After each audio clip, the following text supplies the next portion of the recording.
Welcome to today's historical deep dive into the mind and path of a man who wasn't born to rule, but seized that right with a ferocity the world hadn't seen. Forget the statues, the schoolbook summaries, the simple labels of tyrant or genius. We're going deeper, examining the very engine of ambition that drove Napoleon Bonaparte, an engine that conquered nations, redrew maps, and ultimately self-destructed. What happens when a man truly believes he is destiny? If you love immersive, real storytelling about ambition and downfall, hit like and subscribe. It helps us more than you know. And while you're thinking, drop a comment with your favorite Napoleon quote, or the moment from his life that shocked you most. Let's begin, and change the way you think about history. You stand on the windswept rock of St. Helena. The vast, indifferent Atlantic stretches to every horizon, a cruel, unending blue. The air here is heavy with the scent of salt and the silence of consequence. This is not the thunder of Austerlitz, where empires cracked beneath your will.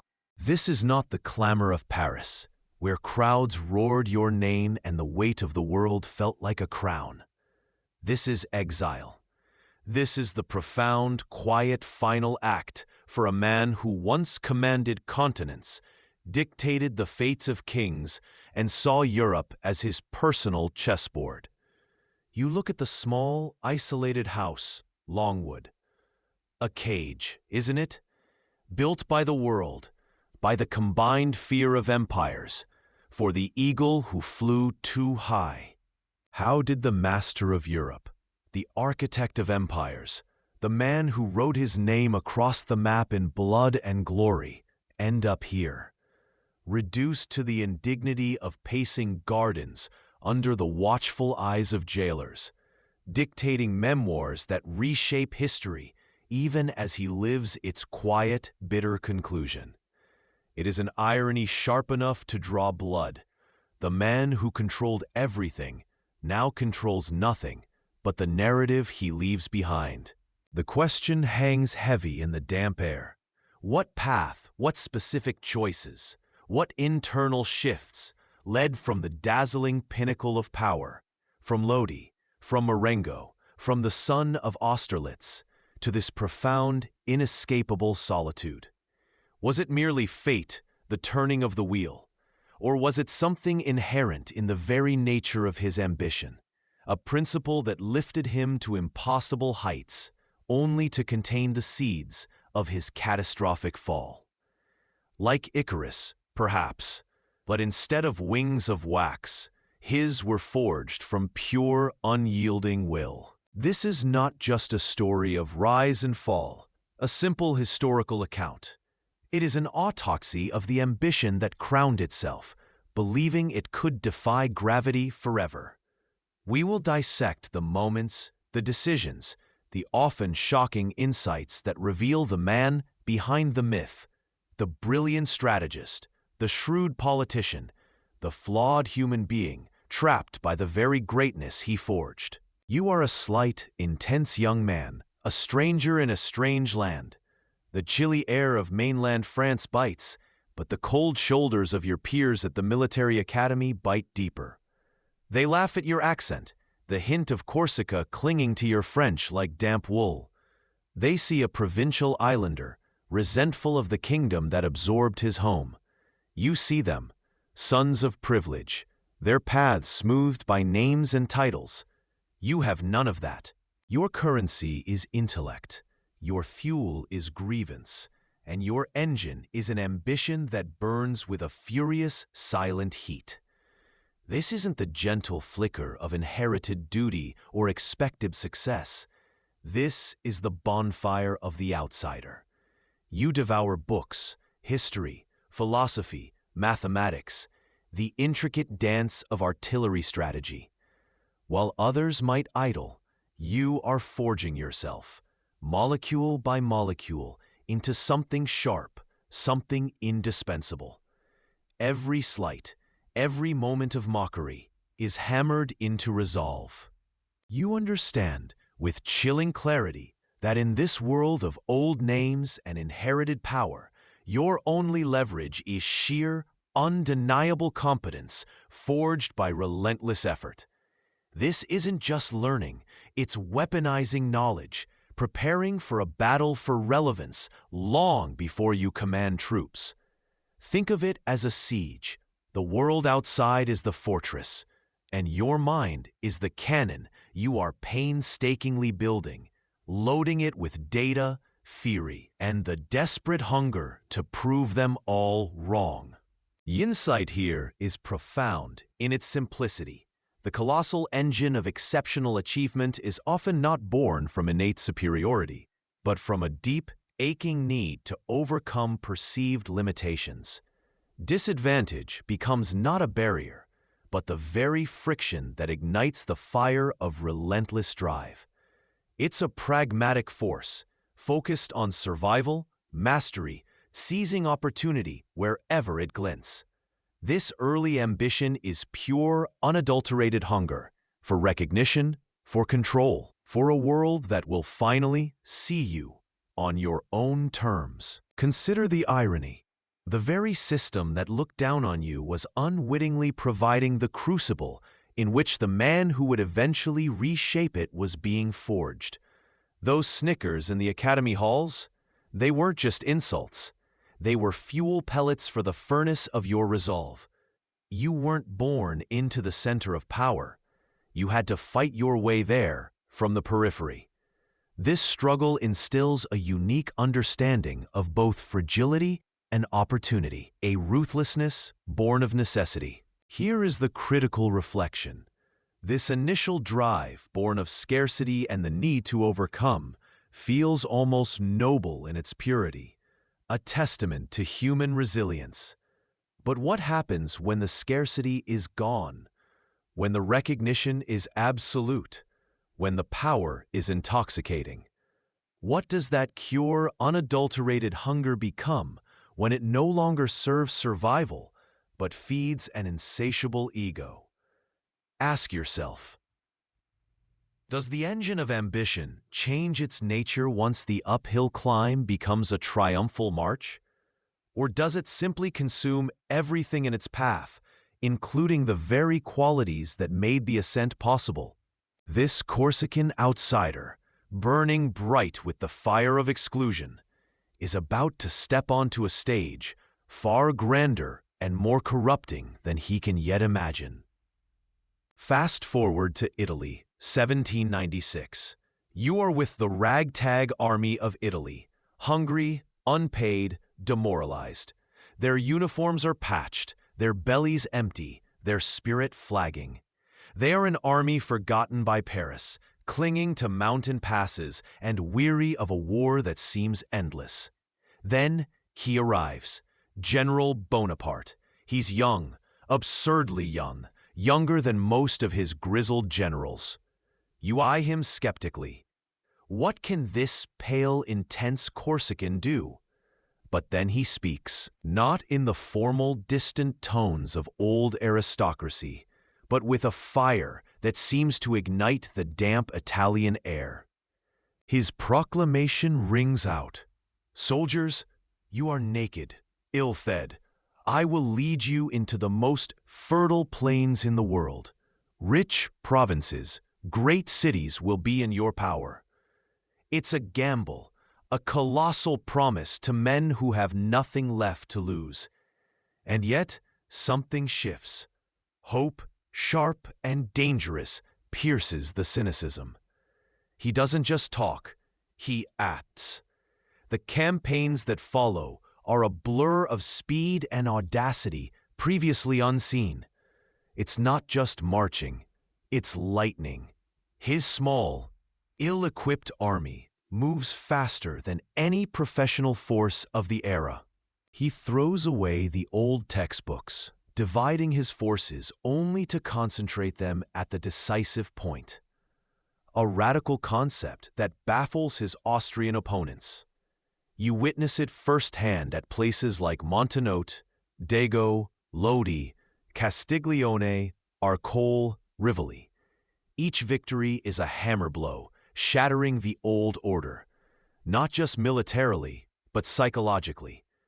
He leads from the front, not recklessly, but visible. He shares hardships, sleeps on the ground like his men, understands their plight because he was recently just another ambitious, struggling officer himself. This wasn't leadership from a throne. It was leadership forged in the mud. He doesn't just win battles. He dictates terms to popes and emperors, signs treaties, reorganizes states, behaves less like a revolutionary general and more like a sovereign in the making. Power isn't inherited here. It is taken, seized through undeniable results on the battlefield and the negotiating table.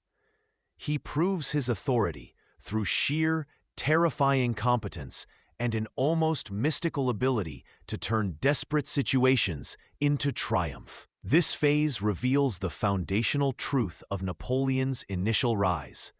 True power is earned through demonstrable capability and the ability to inspire trust by delivering on promises, however grand.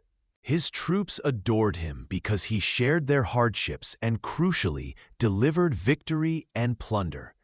It stands in stark contrast to the power merely claimed by birthright or political maneuvering back in France. Ask yourself, is this the purest form of legitimate leadership, earned solely through merit and shared sacrifice? Or is it merely the most effective way to build an empire on the backs of loyal soldiers? What would you have done, standing in his boots, facing starvation and doubt, with nothing but audacity and intellect? Would you have dared to make such a promise? Would you have been able to keep it? The dust of Italy settles, and your gaze turns east, towards the pyramids, Egypt. It's an ambition less about conquest and more about spectacle. A move on the global chessboard aimed at the British lifeline to India, but wrapped in the romantic allure of ancient lands. You land with soldiers, yes, but also with scientists, scholars, an Institute of Egypt, a theatrical gesture, blending strategic threat with intellectual curiosity. You stand before the colossal stones, proclaiming, 40 centuries look down upon you. It's magnificent theater, a piece of pure, unadulterated propaganda designed to electrify Europe. But Egypt is also a mirage that quickly turns brutal. The desert sun is merciless, the heat oppressive, supplies dwindle. Then comes the plague, an unseen enemy that decimates your ranks, turning triumphs into charnel houses. Resistance from local Mamluks and later Ottomans is fierce, not just on the open field, but in guerrilla attacks that bleed your forces dry. And the sea, Nelson. The British admiral tracks your fleet to Abu Qir Bay, the Battle of the Nile. In a devastating night action, your ships are annihilated. Suddenly, your army is cut off, marooned in a hostile land, isolated from France and supplies. You win stunning victories inland, the Battle of the Pyramids, the Battle of Tabor, demonstrating tactical brilliance against different foes.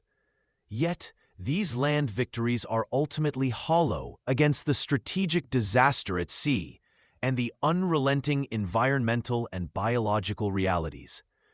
You realize the expedition is failing its strategic goals, turning into a costly drain. But political winds are shifting in France. Opportunity is calling. And so, in a move that underscores the harsh calculus of your ambition, you quietly slip away from your army in the dead of night, leaving your men behind to fend for themselves, sailing back to France to seize power in the Brumaire coup. This venture becomes a masterclass in image management. Back in Paris, the narrative you cultivate is one of exploration and triumph, while the grim reality of the stranded army is downplayed, even ignored. Egypt reveals a growing tension within you. The brilliant strategist is increasingly overshadowed by the performer, the architect of narrative. You control the story, but the harsh facts on the ground fester. This expedition highlights a crucial, painful lesson. Image management, while powerful, can never permanently mask strategic overreach or disregard for reality. When does weaving a compelling narrative cross the line into self-deception? And what is the cost? To you, yes, but more significantly, to the thousands you command and ultimately abandon. Egypt is the stage where the grand performance begins to diverge dangerously from the truth. The air in the Council of 500 hangs thick with suspicion, a nervous energy crackling like static. You, Napoleon, step across the threshold, expecting a deferential chamber, ready to acknowledge the savior of France. Instead, you walk into a storm of protest. He enters, surrounded by grenadiers, a stark contrast to the robe's deputies. He intends to speak, to explain the necessity, the danger averted, the opportunity at hand. But the words catch in his throat. A roar erupts. Not applause, but fury. Outlaw, down with the dictator, the Constitution.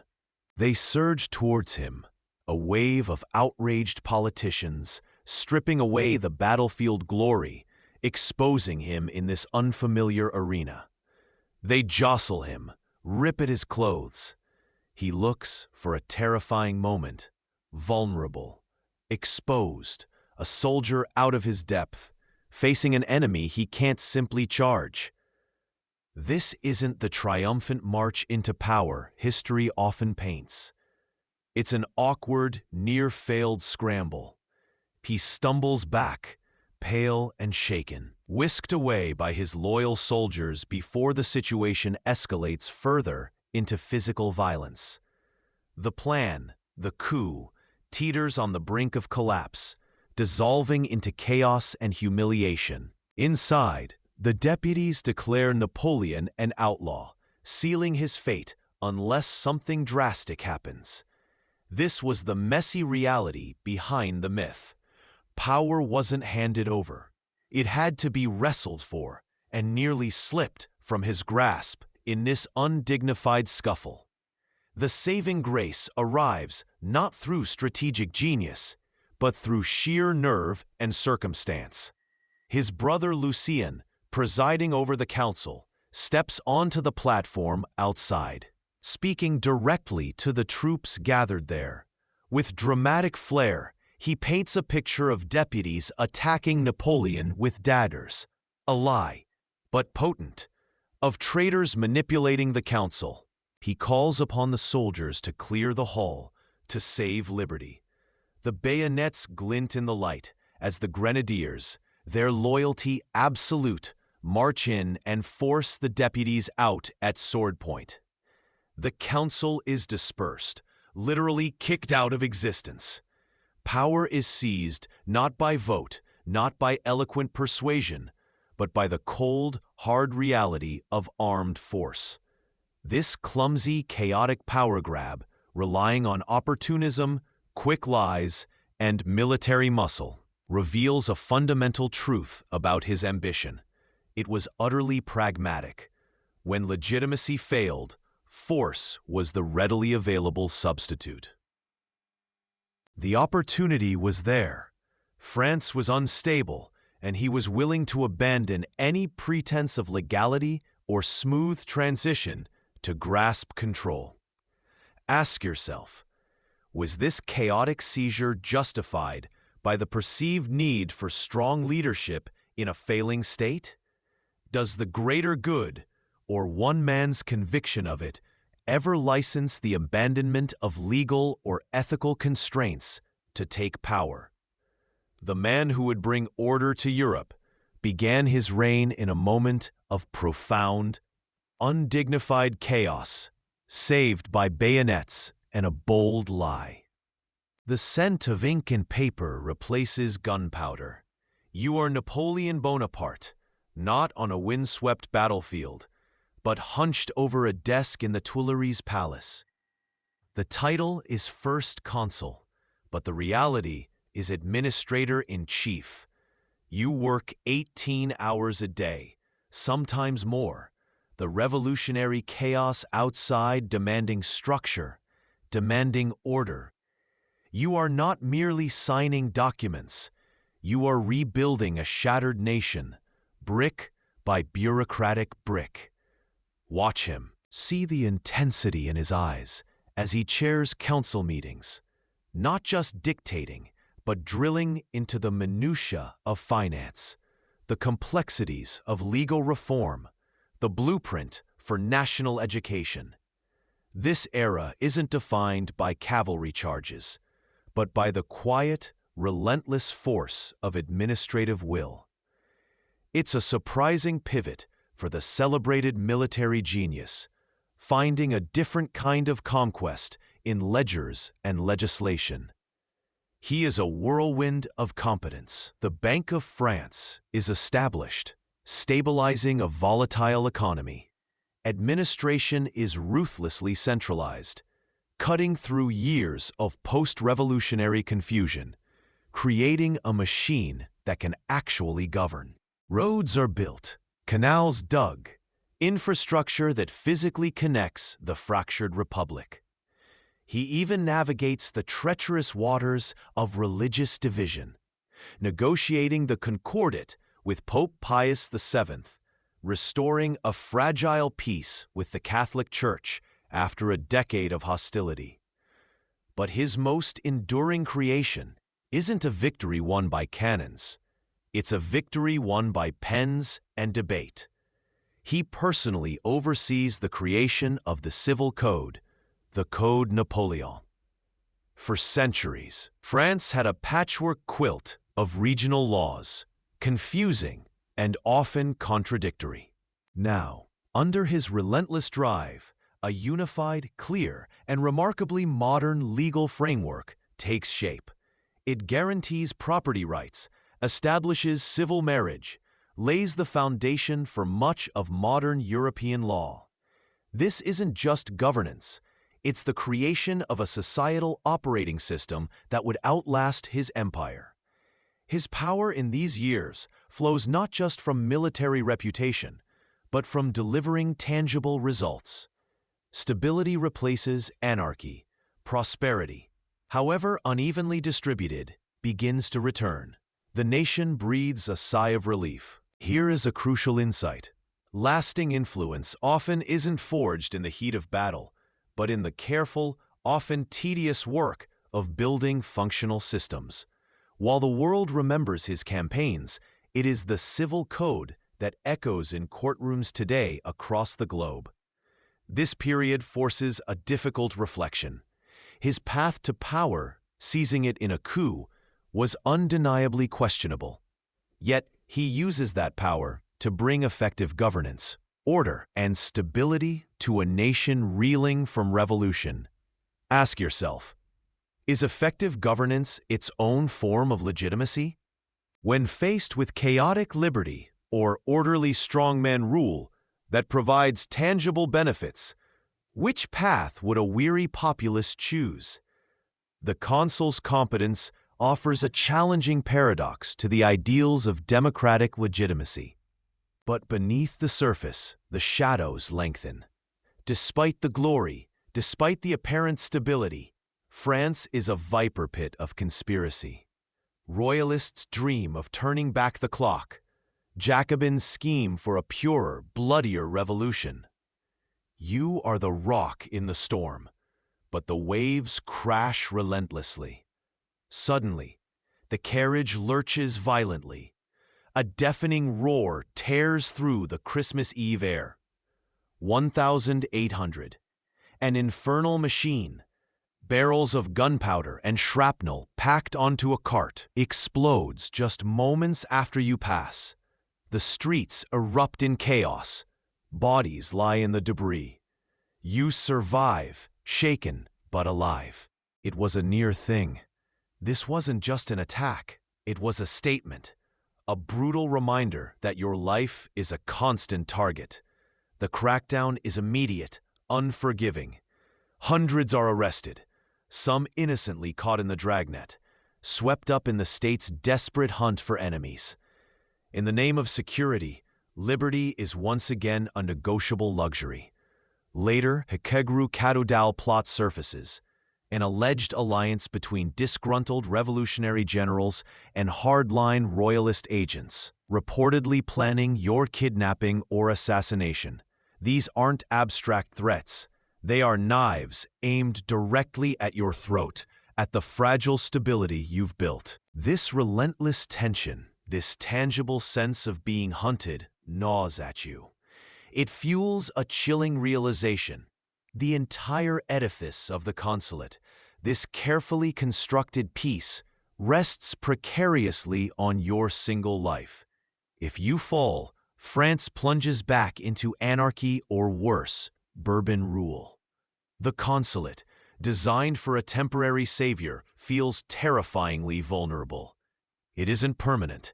It isn't dynastic. It cannot survive without you. Such moments reinforce a profound, unsettling truth. Absolute power, even for a man like Napoleon, is not a shield against fear. It only raises the stakes. The constant threat hardens your resolve. You begin to crave more than just power. You crave unassailable legitimacy, a system that doesn't rely solely on the beating of your heart, a system that can outlast you. The plots, real and perceived, weren't just attempts on your life.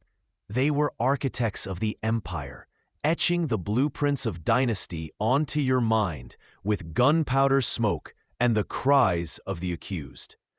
Consider this: how much of history's most absolute power grabs were born not from pure ambition, but from a profound sense of insecurity. At what point does the genuine need for security blur, becoming a convenient pretext for tyranny, a way to silence dissent by labeling it treason? You faced genuine threats, undoubtedly, but did the fear justify the consolidation of power that was to come? The infernal machine didn't just target Napoleon. It exploded the last vestiges of Republican idealism, clearing the path for a crown. Ask yourself, when does self-preservation cross the line into self-coronation? The whispers grow louder, echoing through the corridors of power. Not whispers of dissent, but of destiny. The Republic, it is argued, has served its purpose. It brought down the Bourbons, cleared the decks of old privilege, but it remains fragile, a ship perpetually buffeted by storms. The consulate is strong, yes, you are strong. But what happens when you are gone? The specter of assassination, the return of the Bourbons, the endless cycle of revolution and counter-revolution. These are the fears whispered in the ears of senators, of the public. And the answer presented, slowly, deliberately, is a crown. This isn't a sudden whim. It's a carefully constructed argument, a grand, historical negotiation conducted in plain sight. You watch as voices rise in the Senate, pliable voices you have cultivated, arguing with seemingly earnest conviction. The logic is compelling, simple. Make the position hereditary. Why? To finally deter the assassins who still plot in the shadows. Killing the consul might plunge France back into chaos, but killing the emperor, whose successor is clear, achieves nothing but regicide without regime change. The logic is presented as the ultimate security measure, not for you alone, but for the nation, for the hard-won gains of the revolution. It is the final, definitive end to uncertainty, the anchor dropped in choppy seas. You see the arguments unfolding: stability, security, continuity. It is the language of pragmatism, of weary realism after decades of upheaval. But beneath the surface, this is also the language of immense, naked ambition. This is power seeking to make itself immortal, to calcify into dynasty. The calls for a return to monarchy aren't for the lilies of the Bourbons, but for the eagles of Bonaparte. It is your monarchy they demand, carefully orchestrated, seemingly born of necessity rather than desire. You are not seizing a crown. You are reluctantly accepting a burden for the good of France, a narrative crafted with the precision of a military campaign. It's a stunning piece of political theater. The man who rose from the ashes of revolution is poised to become the ultimate monarch, rationalizing his ascent with the very need for order that the revolution fractured. The irony is thick enough to cut with a guillotine blade. The champion of meritocracy founding a hereditary empire. You, the man who dismantled old tyrannies, building a new one in their place, albeit one wrapped in the tricolor and the language of national glory. The core insight is laid bare. The pursuit of ultimate personal security and dynastic continuity becomes the perfect rationalization for seizing absolute power. And here is the moment for reflection. When leaders argue that extraordinary measures, that the consolidation of absolute authority are necessary for stability, for ending uncertainty, what are they truly seeking? Is it the collective good they champion, or their own personal entrenchment, their power made permanent? You watch the Senate vote, the outcome predetermined, the crown beckoning. The logic is sound if you accept its premise. But the premise is built on a foundation of boundless ambition. The machinery of the state turns, groaning and whirring not for war, but for spectacle. You see the printing presses begin to hum, ink flowing like a new river across France, reproducing one face, one profile everywhere. Portraits appear in every town hall, every public building, his gaze upon the citizens. The mints clank day and night, stamping metal with his likeness, putting his image into every hand, every transaction. It's a calculated, overwhelming visual saturation. This isn't just governance. It's the relentless broadcasting of a single image of power. Then comes the carefully choreographed dance of legitimacy. The Senate convenes, its members understanding the prevailing winds. The vote is held, the outcome a foregone conclusion written in the dust of ambition. Overwhelmingly, predictably, they declare him emperor. But the illusion requires popular assent, or at least the appearance of it. Plebiscites are held across the nation, ballots cast in a shadow play. The results are less a measure of genuine popular will and more a testament to efficient management. Figures massaged, votes counted to reflect the desired, triumphant affirmation. It's a potent blend of coercion and curated consensus, a testament to the idea that belief can be manufactured. He takes another, even bolder step, one that seems to mock the very revolution that brought him to power. He begins to re-establish the rituals and pomp of the monarchy. Courtly etiquette returns, titles are created.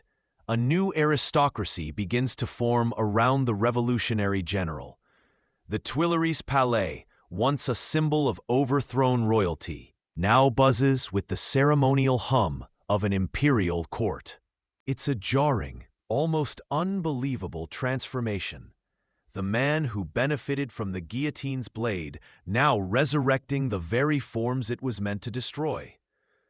A subtle irony hangs in the air, revolution consuming itself, spitting out a gilded, familiar shape. This elaborate production is not merely for show. It is the painstaking construction of consent. The unprecedented step of crowning a revolutionary general as emperor requires more than just acceptance. It demands belief. The people must be convinced, through every portrait, every coin, every staged vote, every revived ritual, that this is not only right, but inevitable, glorious, France's destiny. It is the understanding that legitimacy, especially when seized outside traditional lines, must be built, brick by symbolic brick, through narrative and performance. Ask yourself, how much of the power structures you see around you are rooted in genuine consent? And how much is the result of carefully crafted spectacle and controlled narratives? The enduring insight is this: power isn't just taken, it's persuaded, sculpted, and sold to the people through the grandest, most convincing performance imaginable. December 2nd, 1804. You stand within the ancient stones of Notre Dame Cathedral, the air thick with incense and the hushed anticipation of a glittering crowd. Cardinals from Rome, nervous clergy, Europe's assembled dignitaries, they are all here, witnesses to a moment poised between ancient tradition and radical self-creation. Pope Pius VII, invited from Rome himself, a colossal symbolic concession meant to bestow millennia of religious legitimacy upon this upstart general. The scene is set for a coronation steeped in the rites of kings and emperors past. But this is not merely tradition replayed. This is Napoleon. The heavy laurel wreath, fashioned in the style of Roman emperors, rests on the altar, a symbol of the power he has already seized through blood and brilliance. The moment arrives. Pius raises his hands, ready to perform the sacred ritual, to lend the divine sanction that had validated European monarchs for centuries. And then, the breathtaking defiance. Before the Pope can touch it, Napoleon reaches out, takes the crown, and with deliberate, unwavering hands, places it not upon the cushion before the altar for the Pope to bestow, but directly onto his own head. The silence that follows is not empty. It is filled with the thunderclap of an ambition asserting absolute independence. He doesn't just take a throne, he declares he owes it to no power above or beyond himself, not God, not Pope, not inherited right, but solely to his own will, his genius, his army, his destiny forged in the furnace of revolution and war. It is the physical embodiment of self-made power, rejecting even the symbol of external validation, even when that validation is explicitly sought and present. The Pope, a figurehead of legitimacy, is reduced to a mere spectator in an act meant to signify divine right, an irony so profound it borders on cosmic theater. Then, with equal authority, he turns and crowns his beloved Josephine Empress, linking their fates in this self-ordained moment. It's a gesture of immense ego, yes, but also one of profound personal assertion. He is not God's chosen, he is his own chosen. The reflection this demands is piercing. What is the true source of power? Is it granted, inherited, or simply taken? And what does this audacious moment in a Parisian cathedral say about the ego's relentless drive to not just achieve destiny, but to dictate it entirely, even to the heavens? You stand in the opulent hall of Notre Dame Cathedral on December 2nd, 1804. The air is thick with incense and expectation. The gathered dignitaries, a glittering tapestry of old regime survivors and revolutionary upstarts. You are Napoleon, first consul, for life. But that wasn't enough. The title feels provisional, tied perhaps too much to your mortal coil, too vulnerable to the whims of a changing political wind or the assassin's blade. You crave permanence, the solid, enduring legitimacy of blood and inheritance. And so you orchestrated this moment. You took the crown from the hands of Pope Pius VII, a symbolic act witnessed by the ages, and placed it upon your own head.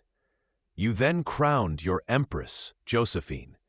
In that instant, the title changed everything. You are no longer the first consul, the most powerful man in the Republic, but still primus inter pares, the steward of the nation. You are emperor, l'empereur, a word resonant with Roman power, with Carolingian legacy.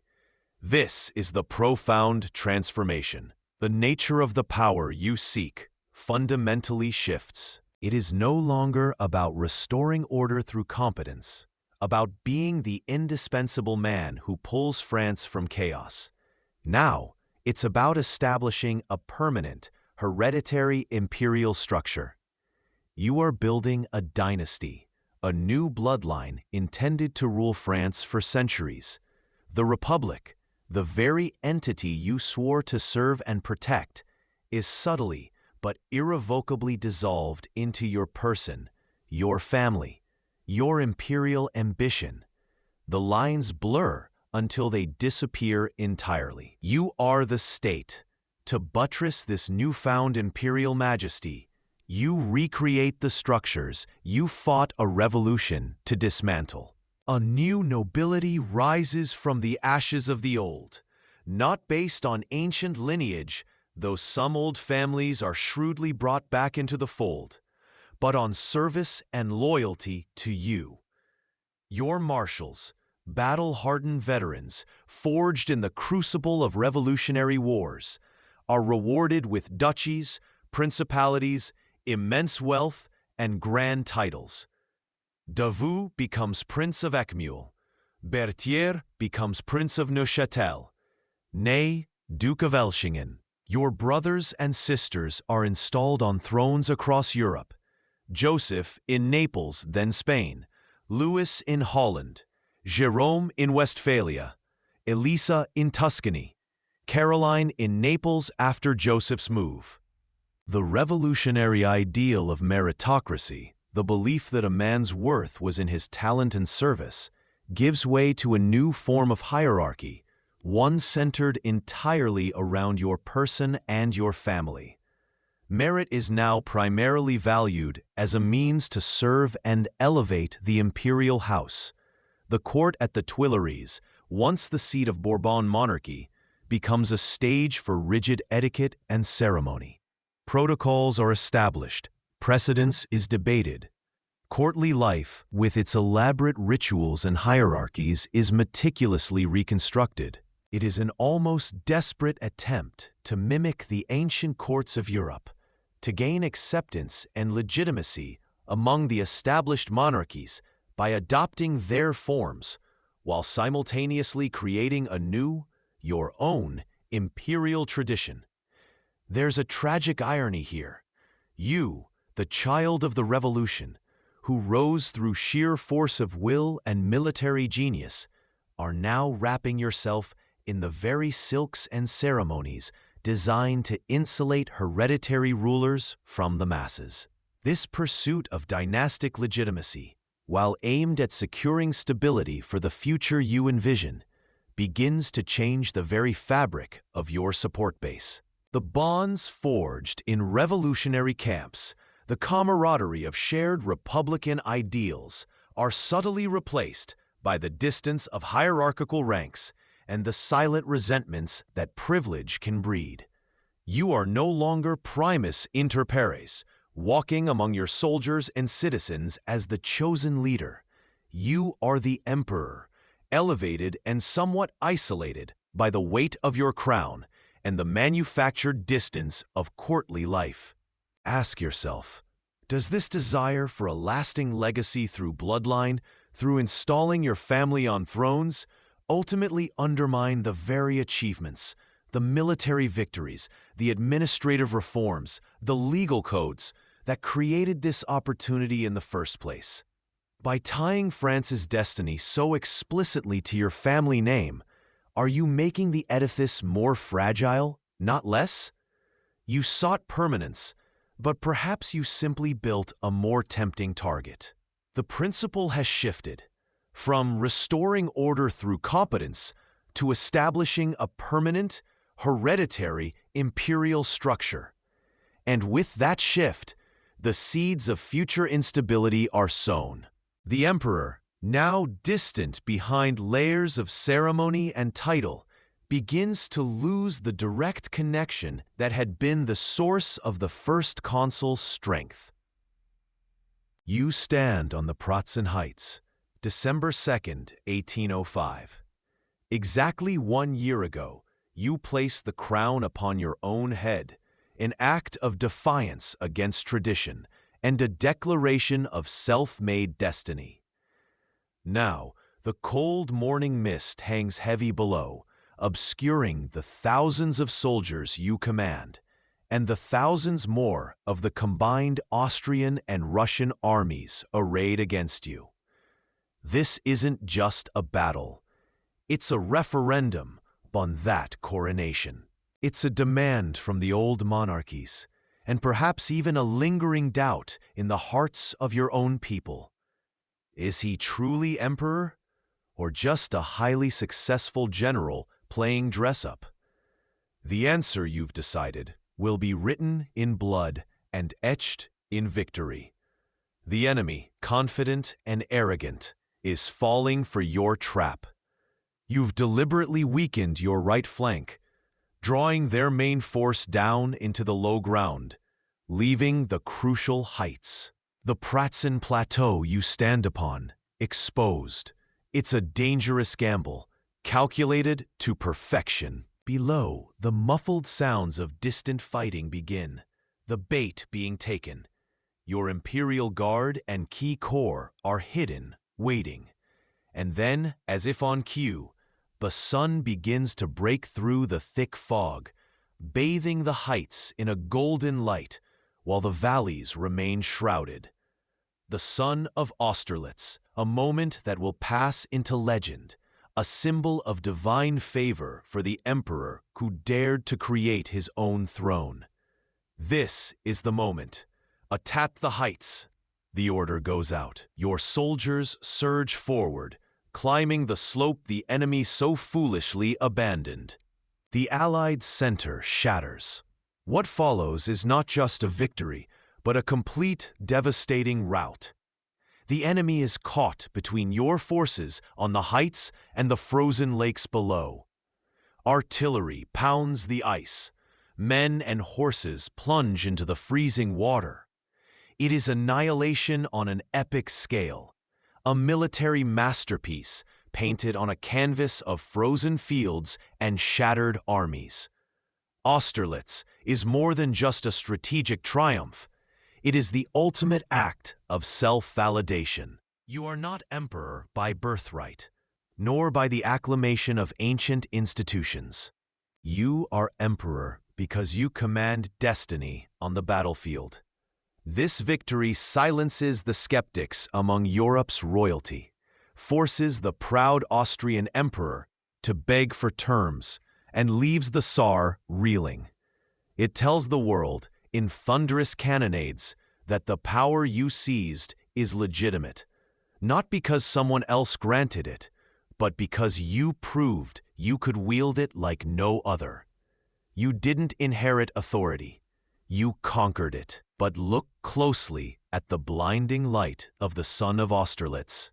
It reveals a hidden truth, a critical flaw in the very foundation of your reign. Your legitimacy isn't rooted in stable ground, not in tradition, nor in the enduring consent of the governed. It's a fragile structure built upon the shifting sands of military success. Each victory legitimizes the last, and each victory necessitates the next. Peace, stability, a period without conflict, these are not just opportunities for rest, but existential threats to a power structure that demands constant re-legitimization through external displays of strength. Consider the chilling paradox. The emperor who brought a temporary end to revolutionary chaos now finds himself utterly dependent on its most violent expression, war, to maintain his status. The moment the victories falter, the moment the perception of invincibility cracks, the entire edifice of his self-made legitimacy is at risk. It raises a profound question. What happens when a leader's power becomes solely reliant on perpetual victory? Can such a system ever truly coexist with sustainable peace, or is it condemned to an endless, escalating cycle of conflict? What would you have done, knowing that laying down your sword might mean forfeiting your crown? Austerlitz wasn't just the peak of your military genius. It was the moment you shackled yourself to the chariot of war, forever chasing the horizon of the next essential victory. You stand before the vast map room in the Tuileries or the Élysée. It is not merely decoration. It is the beating heart of an empire constantly proving its existence.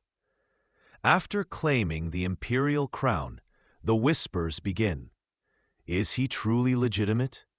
Does he have the divine right of kings? The answer, in Napoleon's mind, must be written in conquest. The status he granted himself demands perpetual validation through expansion and domination. You see the endless maps, meticulously updated, a spiderweb of red and blue pins representing armies on the march across Spain, bleeding France dry in a futile insurgency. Across the German states, always on the brink of rebellion. Through Poland, a chessboard for greater power struggles. This isn't strategy born solely of opportunity. It's the iron logic of a self-made emperor who believes legitimacy flows not from ancient lineage or popular consent, but from overwhelming might. His administrative brilliance, the legacy of the consulate, the Code Napoleon, the prefects, the Banque de France, is now overshadowed by the relentless demands of the emperor's wars. The génie civil yields to the génie militaire. This is the central tragic irony. The man who brought order and codified revolution finds himself locked in a cycle of chaos to maintain his personal order. The continental system, his grand economic weapon aimed at crippling Britain, becomes a straitjacket for Europe. Designed to isolate his enemy, it isolates his allies and starves their economies, necessitating constant military intervention, invasions of Portugal, campaigns in Spain, the slow march towards Russia, simply to enforce the embargo. Each new satellite kingdom, each conquered territory, is not a sign of strength, but a new vulnerability requiring troops, resources, and the lifeblood of France. The cost mounts, not just in treasury reserves depleted by endless campaigns, but in the exhaustion of the French people, in the fields untended, in the sons who will never return. Ask yourself, at what point does the crown become a cage? When does the need to prove you are worthy of a title become a destructive force, consuming the very foundation, the people and resources you swore to lead and protect? This constant need for external validation, for the world to acknowledge his supreme status, became the very engine driving France towards ruin. The administrative genius of the consul had built a magnificent machine. The insecurity of the emperor was driving it off a cliff, accelerating into an unsustainable cycle of conflict and diminishing returns. The map room wasn't just a place to plan victories. It was a ledger of escalating costs, a silent monument to an ambition that could never be satisfied, and a crown that weighed heavier with every passing year. Scene opens with the quiet, almost clinical decision-making of a ruler. Then the scene shifts to the chaotic reality of war. You stand at the map table in Paris, your fingers tracing the contours of the Iberian Peninsula. Spain, an old kingdom, a Bourbon ally now deemed weak, susceptible to your grand design for Europe. It seems simple enough in 1808. Orchestrate a political shift. Replace the Spanish king with your brother Joseph. Solidify your control over a key strategic point. It's another piece falling into place in the vast chess game you play across the continent. A move to enforce the continental system and isolate Britain further. You see armies, kings, treaties, manageable entities. You don't see the soul of a nation. The armies march in, and Joseph takes the throne. On paper, it's done. Checkmate, you might think. But Spain isn't just a kingdom with an army. It's a mosaic of fiercely proud provinces, bound by deep religious faith and a long history of resisting external intrusion. They look at Joseph Bonaparte, this foreigner on their sacred throne, and they do not see a king. They see an invader. And where you expected submission, you encounter fury. The resistance isn't organized battalions marching in parade ground precision. It's 1,000 small fires igniting simultaneously. It's farmers with pitchforks, priests rallying villagers, bandits turning patriots. This is Guerra de Guerrillas, Little War. It's unseen snipers picking off patrols from rocky outcrops. It's supply wagons disappearing on dusty roads, swallowed by ambushes. It's entire French garrisons waking up to find the local populace has turned into a hostile swarm overnight. You send legions accustomed to glorious, decisive battles, Austerlitz, Jena, Friedland, and they find no army to fight, only an elusive, omnipresent hatred. Imagine the frustration, the sheer, grinding attrition. Your soldiers, the veterans who swept away empires, are reduced to guarding every bridge, escorting every convoy, living in constant fear of the knife in the back, the rock from a rooftop, the sudden explosion of violence. They face not soldiers, but a people. Villages become death traps. Mountainsides conceal hidden enemies. Brutal French reprisals, mass executions, burning villages, only fuel the Spanish rage, hardening their resolve, creating more guerrilleros. It's a vicious cycle of escalating violence that drains resources, morale, and blood. This is the unexpected, monstrous opponent Napoleon never truly understood: the power of collective will. The intangible force of a people united by a common identity and a shared rejection of foreign rule. He could conquer states, but he couldn't conquer a nation's soul. He pours hundreds of thousands of troops, year after year, into this quagmire. Maréchal Soult, Davout, Masséna, your best commanders struggle, their reputations tarnished by this relentless, unglamorous conflict. It's a war without front lines, a war that consumes men and material, without the glory or the decisive victory that Napoleon craves, that he needs to justify the cost.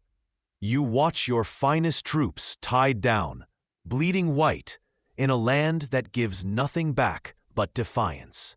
This war isn't won by taking cities. It's fought for every inch of soil, every lonely mountain pass. The cost is staggering. It pulls vital resources away from the looming confrontation in the east, from the constant pressure of Britain. It becomes a constant, festering wound. Napoleon himself would later call it the Spanish ulcer, a fitting term for a seemingly minor affliction that poisoned the health of the entire empire. Here is the profound, tragic irony. The man who mastered the grand battle, who bent kings to his will, was ultimately checkmated not by another army, but by the fury of ordinary people. He sought total control, but his imposition birthed an uncontrollable chaos. This wasn't a conventional war. It was the birth of modern insurgency, a blueprint for resistance against overwhelming power. Ask yourself, when does legitimate authority end and foreign tyranny begin in the eyes of a nation? What happens when military might confronts the deep, unyielding power of collective identity and the will to be free? The Spanish people provided a brutal answer, one that would echo through future conflicts and serve as a stark limit to Napoleon's seemingly boundless power. The ulcer bled, and the empire weakened. By 1812, Europe groans under the weight of Napoleon's will. Britain remains defiant across the waves, but on the continent, only Russia stands truly outside the sphere of French influence and the suffocating embrace of the continental system. You see him, standing on the precipice of another colossal decision. Frustrated by Tsar Alexander I's recalcitrance, perhaps genuinely believing his iron will, his sheer ambition, could bend even the vastness of Russia to his purpose, he makes the fateful call. The invasion. The Grande Armée begins to assemble. Not just French, but Poles, Germans, Italians, Dutch, a babel of nations gathered under the tricolor eagle. It is a force unprecedented in European history, 500,000 strong, perhaps more. You witness the initial confidence, the sheer, terrifying scale of the undertaking. A river of men, horses, cannons, and carts flowing east, stretching for miles across the landscape. The air vibrates with expectation, with the certainty of yet another victory. This army is meant to overwhelm, to force a decisive battle that Napoleon always craved, to bring Alexander to his knees. But Russia is not Austria, not Prussia, not Spain. It is infinite space and indifferent time. As the Grande Armée pushes deeper, the Russians refuse the pitched battle Napoleon desires. Instead, they retreat deeper and deeper into their homeland, systematically burning crops, villages, and supplies as they go. It is the scorched earth policy, a brutal tactic that starves the invader and turns the very land against him. The long supply lines fray, horses die from lack of fodder. Disease begins to gnaw at the edges of the mighty force. You see the frustration flicker in Napoleon's eyes as the enemy constantly melts away like mist. Finally, after the brutal, indecisive bloodbath of Borodino, you stand with him in Moscow. But it is not the triumphant entry expected. Moscow is empty, abandoned. And then, the fires begin. Whether set by Russian saboteurs or accidental, the ancient capital becomes a funeral pyre, a city of ashes and ruin, where you had sought a strategic prize. The long, agonizing wait begins. Weeks spent amidst the smoldering ruins, waiting for a peace proposal from the Tsar that never comes. It is perhaps the most profound strategic error, lingering in a burned-out city as the brutal Russian winter looms. The retreat is not a march, it is an unraveling. As the Grande Armée turns back, the true enemy reveals itself. General Winter. The snow, the unimaginable cold, the starvation, the constant harassment from Cossack cavalry harrying the flanks, picking off stragglers. The once grand force devolves into desperate columns of frozen, starving men. The crossing of the Berezina River becomes a nightmarish symbol of the catastrophe. A desperate scramble over makeshift bridges under enemy fire. A scene of horrific loss and chaos. It is the unraveling of his empire. A catastrophe born not just of military factors, but of hubris and miscalculation on an epic, almost geological scale. The insight here is stark. Believing in one's own invincibility, ignoring logistical realities, dismissing the counsel of others, and the sheer indifference of nature and geography are the hallmarks of fatal hubris. The principle of self-will, once his greatest strength, the engine of his meteoric rise, becomes a blinding force, a fatal blind spot that prevents him from seeing the truth until it is too late. This disastrous gamble costs him hundreds of thousands of men and irrevocably shatters the aura of invincibility that held his coalition together. Ask yourself, when does absolute confidence become dangerous delusion? And how does absolute power make a leader fatally susceptible to ignoring uncomfortable truths and unwelcome realities? The frozen hellscape of Russia melts away, leaving not fertile ground, but a vacuum of power. Europe, sensing the scent of weakness, like wolves circling a wounded giant, begins to stir. The crushing defeat of the Grande Armée, the symbol of Napoleon's invincibility, is the signal. The old powers, Austria, Prussia, Russia, Britain, Sweden, see their chance. They coalesce, forming a coalition of unprecedented scale. Finally united, not by shared ideals, but by a singular, overriding fear and hatred of the man who redrew their maps and trampled their crowns. You watch the emperor back in France, smaller now, not just physically, but in resources. Yet in 1813 and early 1814, against staggering odds, he is magnificent. This is his defensive masterpiece.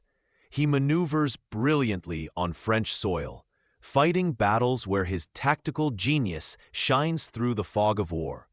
Brienne, Champaubert, Montmirail, Montereau, victories against armies 2, 3, sometimes 4 times his size. It's a brutal, desperate ballet of warfare, a final furious display of the skill that built his empire.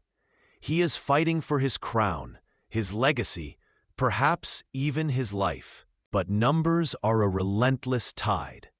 The coalition keeps coming, replacing losses, bringing ever more soldiers to bear. Napoleon is winning battles, but he is losing the war of attrition. His marshals are exhausted. His soldiers are boys and old men. His resources depleted. Paris, his magnificent capital, the heart of his empire, lies exposed. The Allied armies converge. The city falls. You find yourself inside the opulent, yet now eerily silent, Palace of Fontainebleau. The gilded rooms feel cold. The air is thick with unspoken finality. The emperor sits, contemplating maps that no longer represent his domain. Then they come, his most trusted marshals, the men who rose with him, who shared his triumphs and endured his hardships. Ney, Berthier, MacDonald, Lefebvre. Their faces are grim, etched with weariness and resolve. They don't plead, they state a fact. The army will not march on Paris. The fight is over. Their loyalty, forged in countless battles, has finally reached its breaking point, overwhelmed by the sheer futility of further struggle. Napoleon, the man who bent Europe to his will, is confronted by the unyielding reality in the eyes of his own commanders. The principle he represented, self-made, self-legitimized power, born from revolutionary chaos and military might, has collided head-on, not just with the combined weight of a continent, but with the inescapable consequences of his own boundless ambition and overreach. His empire was built on victory. Defeat is tearing it down brick by brick. There is no more room for negotiation, no grand strategy left to deploy. The pen is offered. He signs the unconditional abdication. Hours later, you stand in the Cheval Blanc courtyard at Fontainebleau. The air is crisp. Drawn up are the men of the old guard, the grognards, the grumblers, but his most loyal. Their faces are hard, weathered, many streaming with tears. The emperor emerges, no longer wearing the symbols of imperial power, but the familiar gray coat. He steps forward, his voice thick with emotion, perhaps cracking as he addresses them for the last time. He embraces their standard, kisses the eagle, the symbol he gave them, the symbol of their shared glory. The farewell is heavy with pathos, a stark public dismantling of the man who seemed larger than life. This is not just a military farewell. It is the separation of a god from his most devoted followers. Ask yourself, is this calculated performance or the genuine heartbreak of a man losing everything? The emperor is gone. He is now merely General Bonaparte, soon to be the reluctant ruler of the tiny island of Elba, a pathetic footnote compared to the vast territories he once commanded. The speed of the descent is breathtaking. From master of Europe to island exile in little over a year. What does it say about power when its foundations are purely military success and the perception of invincibility? When those crumble, the fall is not a slow decline, but a catastrophic implosion. Does the way one seizes absolute power predetermine how utterly it can be lost? This transition from the apex of human ambition to the quiet indignity of exile is one of history's most potent lessons in the brutal swiftness of a fall from grace. The storm has passed, leaving wreckage where an empire once stood. Back on St. Helena, the wind whips around Longwood House, a relentless, mournful sound carrying echoes of a vanished empire across the unforgiving sea. You stand on the bluff, the salt spray on your face, feeling the profound, chilling isolation that has become his world. The man who once crowned himself emperor, who sought eternal legitimacy, not just through achievement, but through dynasty and dominion, is reduced to a prisoner. His only remaining battlefield is the ink and parchment, the narrative he desperately crafts in his memoirs, attempting to secure in words the legacy he lost in the world. His story, from the hungry provincial Corsican officer driven by merit, to the self-crowned emperor demanding fealty, and finally, this exiled prisoner, is a stark, timeless lesson, etched by the cruelest irony. His foundational principle, that a man of extraordinary will could forge his own destiny and legitimize his power through sheer force of will, achievement, and service to a cause larger than himself drove him to heights few in history have ever reached. He earned power, then seized it, then solidified it through results. But watch closely. Feel the shift in the wind. The moment that principle twisted, when it shifted from earning legitimacy through continuous service and competence to claiming it through title, demanding validation not through results, but through perpetual, relentless conquest and inherited right, the seeds of his destruction were sown. He sought security in a crown placed upon his own head and permanence in a dynasty forged in blood and ambition. What he found was not security, but endless conflict abroad and paranoia at home, culminating in this ultimate profound isolation. His life screams a question across the centuries. Where does healthy ambition, the drive to achieve, serve, and build, end? And destructive hubris, the belief that the rules no longer apply to you, begin? How do leaders, or indeed any strivers in any age, balance the burning drive to achieve with the stubborn limits of reality, the unpredictable tide of events, and the undeniable needs and wills of others? This quest for ultimate, absolute control, for a self-made, seemingly unassailable legitimacy, divorced from the need for ongoing consent or earned respect, ironically led directly to the catastrophic loss of control and the total erosion of any true, enduring legitimacy he might have built. Consider our own modern world, where personal branding, manufactured image, and the relentless, often hollow pursuit of winning and superficial validation seem to mirror aspects of that imperial hubris. Are we, in our own ways, seeking crowns of likes and followers, demanding legitimacy based on curated appearance rather than substance? The winds of history, whistling around Longwood House, carry a potent warning. Greatness, when it loses its grounding in reality and self-awareness, breeds not enduring empire, but inevitable exile, whether of the body or the soul.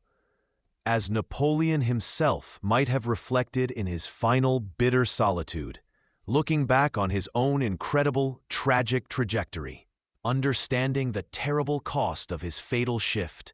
I had to make my generals out of mud. But who, in the end, can make a world, or even a stable self, endure out of sheer, unyielding will alone? In the end, the great lesson isn't just about military defeat or political intrigue. It's about the nature of legitimacy itself, that it is earned through service and reality, not merely claimed by title or force. The wisdom we gain from studying this life honestly is the chilling recognition that the most dangerous enemy isn't external opposition, but the internal corruption of one's guiding principles. He wasn't ultimately defeated by the armies of Europe. He was exiled by the hubris that made him believe his will was destiny, and that legitimacy was something to be taken, not given.